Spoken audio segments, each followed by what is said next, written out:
Hi, welcome to our show. I'm Vida here to give you our top stories. Let's begin. Here are your headlines. Prime Minister touts peace as key factor in development during Victory Day celebration. Owners of collapsed Skype building post bail. Health Ministry installed thermal scanner in 3 international airports. NBC says building material import value increased 50% in 2019. Local chicken prices rise as import quota take effect. Let's begin with national. January 7 Victory Day was celebrated across the kingdom this week, and Prime Minister Hun Sen during his speech highlighted the role of peace in Cambodia's socio-economic development. January 7 commemorates victory over the Khmer regime and it is celebrated every year in the kingdom. Mr. Hun Sen, speaking to attendees during a Victory Day celebration on Kokpech, said the government has safeguarded peace, political stability, security and public order. He said, quote, any attempts of bad elements to exercise regime change in Cambodia by unconstitutional means and against democratic principle failed thanks to vehement measures taken by the royal government and the people's joint forces to defend their peaceful life and development. Mr. Hun Sen was referring to Sam Raisy's vow to return to the kingdom to restore democracy and human rights. Mr. Raisy, who is in exile in France, promised to return on November 9, but he failed to do so. Despite criticism aimed at the kingdom's political system from some Western countries, Mr. Hun Sen said the government has guaranteed democracy, rights and freedom. He said now the economic grows by about 7% per year. The kingdom on Friday last week experienced another deadly building collapse similar to the incident Sihanouk in June. The latest collapse occurred in Khai province, killing 36 people including children and injuring 23 others. The owners of the building, Aksarun and his wife Chil Suthi, were charged by Kampot Provincial Court on Monday. They were charged with manslaughter under Articles 207 and 236 of the Criminal Code. They then posted an $87,000 bail according to Man Boret, spokesman for the Provincial Court.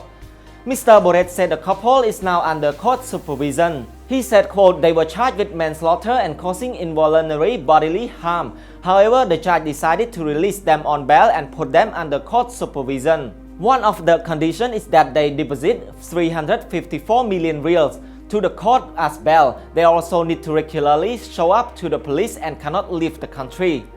The majority of the victims were construction workers and their families. The workers had been constructing a 7-story hotel.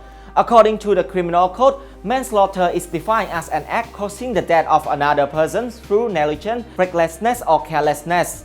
If convicted, the couple could be jailed for up to 3 years and be fined for up to about $1,500. Mr. Boret said the court is investigating whether others were involved in the collapse.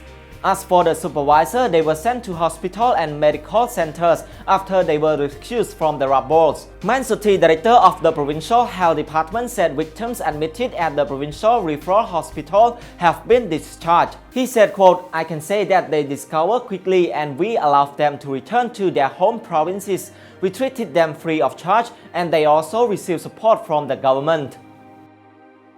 International airline passengers in Cambodia may notice something different in 3 airports this week: thermal scanners. The Health Ministry installed a number of them in Phnom Penh, Siem Reap and preah international airports to prevent the entry of a new virus strain which causes pneumonia. The virus was first spotted in China, where its state television reported it was found by Chinese researchers. It said they discovered a mysterious pneumonia-like illness is caused by a virus strain related to the one that causes severe acute respiratory syndrome or SARS. They said the disease is infectious and spreads through coughing, sneezing or direct contact with people exposed.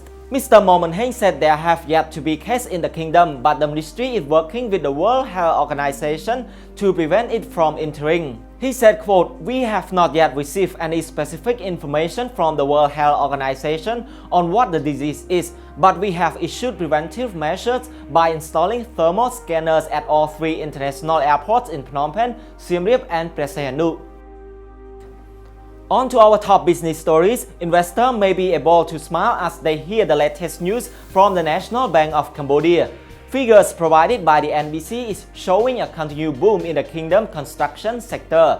It said the value of building materials imported into the country increased by 50% last year when compared to 2018. Figures from NBC shows the total value of equipment and materials such as cement and steel were valued at $1.5 billion last year.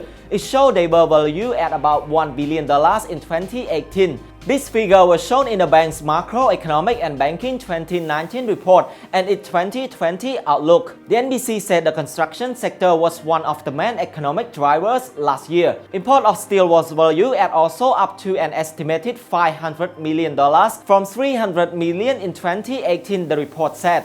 It added cement imports last year were valued at over $100 million, up from about $90 million in 2018. The Ministry of Agriculture said the local rear chicken price has increased as the result of its safeguard measure to strictly limit the import quota on chickens. According to the ministry's statement issued yesterday, the country experienced a bunch of import chicken into the local market. It said it consequently hurt the local farmers by resulting a dumping price. It said those who raised chickens in the past were faced with challenges when prices dramatically decreased. It said since early last year the price has gradually been selling better with current prices now at about $2 per kilogram. It said there were 13 companies imported 44,000 chickens per day. These importers have been reduced to 7 with the volume of imported chickens at 17,000 per day. The ministry added the measure is aimed to reduce the import of chicken from foreign countries and to ensure balanced price. As always, thanks for watching. Join us again next Friday for another edition of Weekly News Roundup. If you feel as you have learned something new, hit the like button and share this video with friends. On behalf of the production team, have a good weekend.